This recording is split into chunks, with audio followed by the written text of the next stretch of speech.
बच्चों को के चेहरों को देख के पता चल रहा है कि बच्चों के अंदर जो संस्कार और मोटिवेशन है वो किसी अच्छे से अच्छे स्कूल से कई अच्छे गुना है। केवल आवश्यकता है बेटा अपने आप को संभालने की, केवल आवश्यकता है आपके घर के जो परिवेश में आज भी बहुत सारे बच्चे ऐसे हैं जिनके घर में माँ तो सैक्रिफाइस कर रही है, लेकिन पिता जाने अनजाने में हो सकता है उनको कोई गाइड करने वाला ना मिला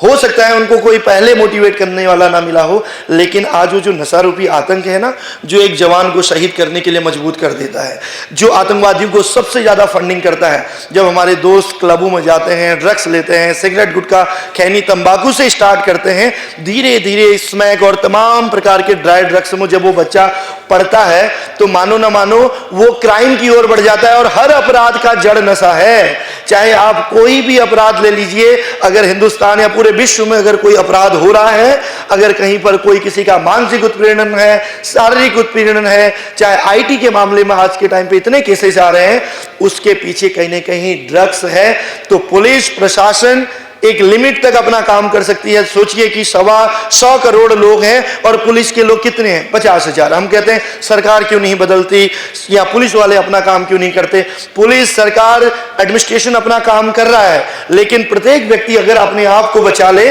तो मैं समझता हूं कि कम से कम हमारी आने वाली पीढ़ियां बच जाएंगी। कम से कम भारत मां के लिए नहीं, राष्ट्र के निर्माण के लिए नहीं, जो मां सुबह आपको रोटी बना के भेजती है स्कूल इस उम्मीद के साथ कि मैंने पढ़ा या ना पढ़ा, मैंने स्कूल की पढ़ाई अच्छी की या नहीं की, मैं लेबरी कर लूंगी, दूसरे के घरों में बर्तन धो लूंगी, मैं प्राइवेट में काम कर लूंगी, मैं बीमार रह लूंगी, लेकिन बच्ची को स्कूल भेजना है, उसको ट्यूशन भेजना है। पिता घर आके अगर ड्रग्स भी लेते हैं, नशा भी करते हैं, माँ को मारते भी हैं, लेकिन वो बेचारी फिर एक ऊर्जा के साथ आपके लिए खड़ी होती है। आपने देखा होगा हमारे घरों के परिवेश में कई बार जब घर में मेहमान आते हैं, आप लोग भोजन करके सो जाते हो, माँ पूरा दिन भर का काम कर रही है, बाहर का काम भी कर रही है, कभी पेट भर खाना मिलता है और कभी वो भूखे सो जाती है, लेकिन कभी भी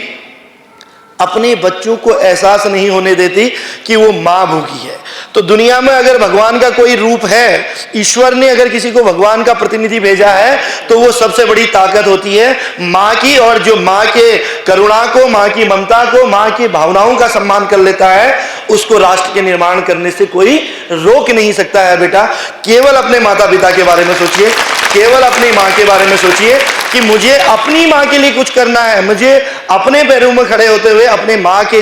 पिता के रहते रहते। देखिए जीवन में अगर माँ बाप हैं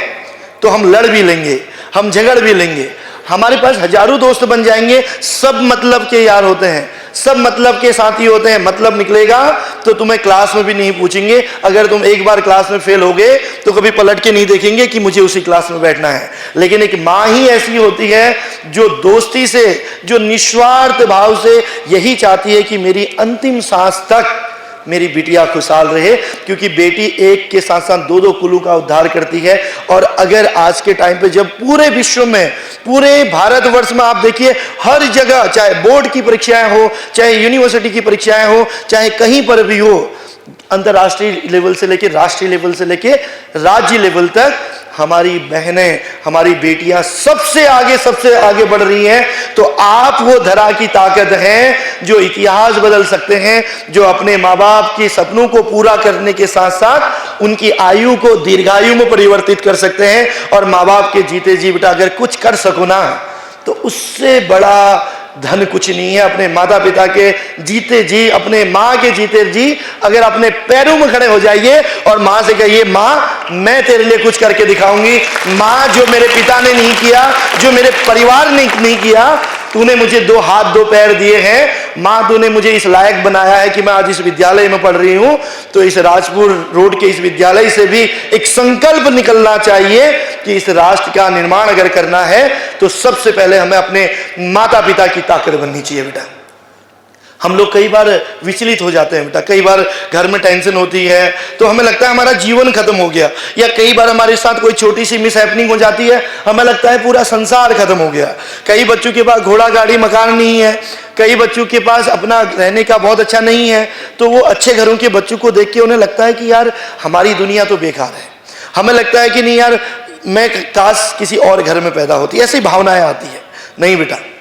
ईश्वर ने जिस कुल में तुमको पैदा किया है, ईश्वर ने जिस घर में तुम्हें पैदा किया है, जिस मजहब में तुम्हें पैदा किया है, भगवान ने जिस विद्यालय में तुमको पढ़ने के लिए तुम्हारे माँ बाप ने भेजा है, तो उन माँ बाप से बेहतर कोई हो नहीं सकता, उस कुल से बेहतर कोई हो नहीं सकता, उस स्कूल से बेहतर कुछ नहीं हो सकता है, क्योंकि ऊपर वाले ने चाहा है कि आप इस विद्यालय में ही पढ़ के आगे बढ़ेंगे। ईश्वर ने ही चाहा है कि आप उन माता पिता के परिवार में जन्म लेके उसके कुल का उद्धार करेंगे